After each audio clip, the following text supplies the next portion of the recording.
Hello, everybody. This is Julie D. from Nordonia and Secrets Under the Sizzle. So I'm going to start doing these audio recordings and kind of explain a little of the backstory behind the chapters.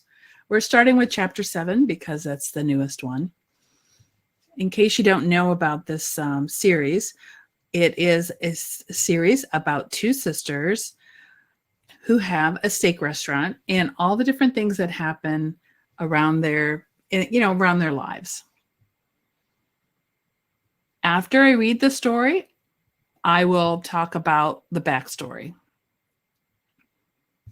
One Sunday afternoon, a week following the Treeville Festival, sisters Marcia and Taylor found themselves sipping tea at Treeville Nutrition, a beloved local establishment known for its shakes and assorted hot beverages. As they chatted, they reflected on the festival's success and contemplated improvements for the upcoming year. "We certainly need to recruit more volunteers," Marcia pointed out, stirring her tea thoughtfully. Taylor nodded in agreement.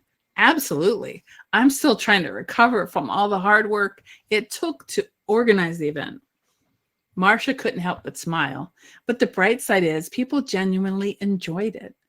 "We've had many customers come into the restaurant sharing their positive experiences."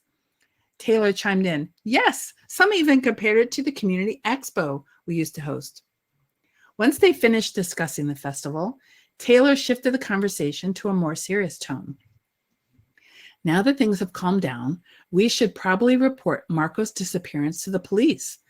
Marcia concurred without hesitation. "Absolutely. Let's make that our priority first thing tomorrow morning." Later that evening, Jeff and Bob, the sisters' husbands, found themselves at the Thirsty Bluegill. Over Boilermakers, they engaged in a lively discussion about the Vaporville Spitaliers. Jeff was contemplating putting a hefty wager on the team, while Bob was attempting to dissuade him from making such a risky move. All the while, Bob's attention was intermittently drawn to an attractive blonde perched at the far end of the bar.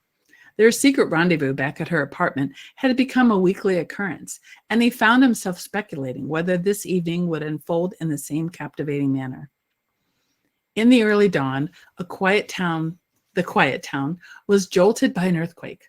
The inhabitants hastily emerged from their homes to assess the aftermath.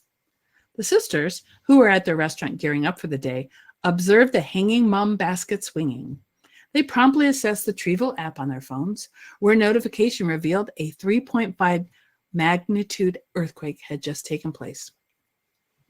They inspected for any possible damage, but found none. In reality, the only casualty was a few broken eggs dropped by Penelope Peak, who was startled by an unexpected occurrence on the lake after the earthquake. She cherished her lakefront property, but this morning's sudden activity on the lake left her taken aback. "Could that be a body?" she voiced out loud, despite the absence of anyone else. Penelope, also known as the town eccentric, was often spotted rowing her modest boat, accompanied by her French lot bunnies, Flopsy and Mopsy. Without hesitation, she dialed the police. However, the authorities were overwhelmed with calls related to the earthquake, and considering Penelope's reputation as somewhat peculiar, they didn't rush to respond. The lake, being fairly secluded, was one of the reasons Penelope appreciated her home's location.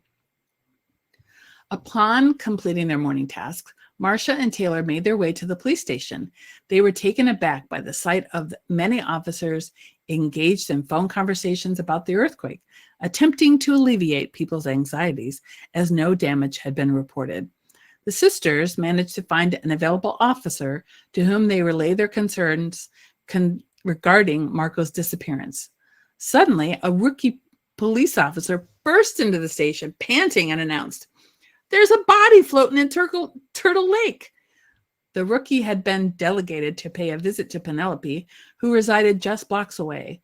To verify her lake sighting, the police chief questioned why he hadn't radioed the information in, to which the novice officer responded, overwhelmed with excitement, that he had sprinted all the way to the station and totally forgot to notify them via radio. In this close-knit community, news spreads like wildfire, and the solitary witness from that fateful nocturnal mission was finally ready to unveil what she knew. To be continued. Now, let me give you a little background on why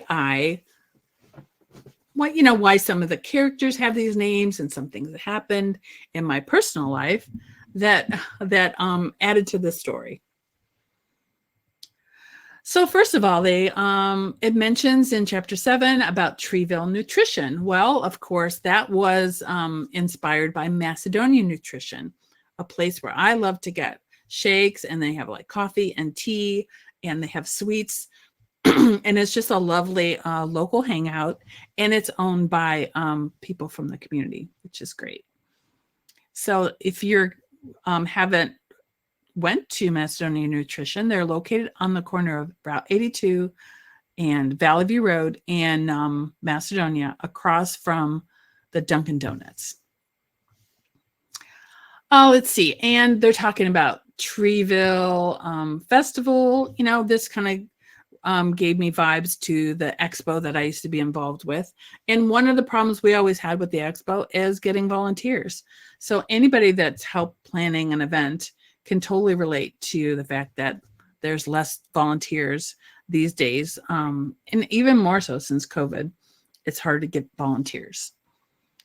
So that was my inspiration for that.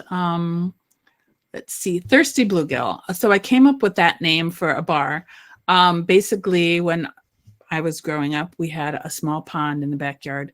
And one of the favorite fish for catching was bluegill. I know they're kind of small and everything, but my mom used to fry them in the pan, and they tasted so good. So that's why I named the bar Thirsty Bluegill. Let's see. What else inspired me? Oh yeah, Penelope. So Penelope, her name is Penelope Peak, and I had a English teacher named Mrs. Peak, who was very strict, but I always remember her. And Penelope is that name came from a joke my dad used, or a story joke that my dad used to tell about snakes hissing in the pit. And then Flopsy and Mopsy. Well, I actually raised rabbits when I was growing up, and it was my job to tame them. And Flopsy and Mopsy were some of the names. We had a lot of rabbits, so we had a lot of names. But at one point, we did have a Flopsy and a Mopsy. In regards to the mum basket swinging, I was actually at Chi-Chi's years ago. I mean, yeah, like years ago, when there was an earthquake and the hanging baskets were swinging. So that's what prompted me to add that little tidbit.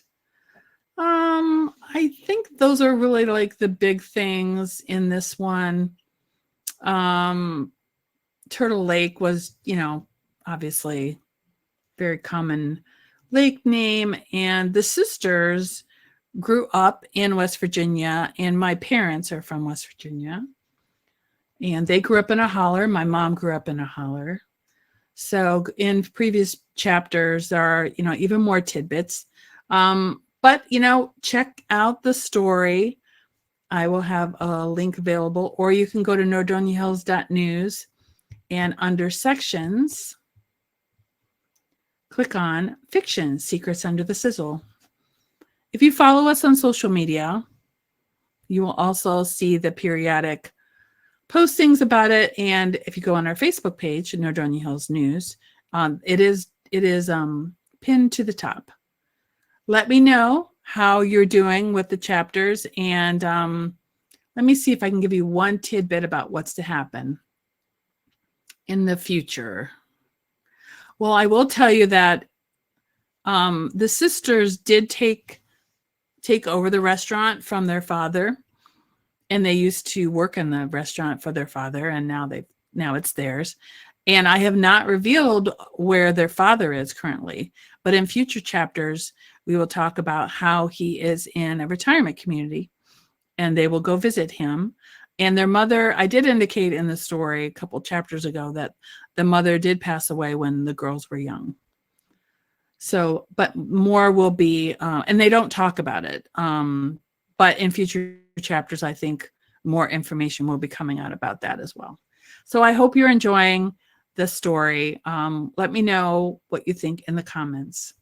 And I want to thank you for listening, and hopefully I'll do this again for the next chapter.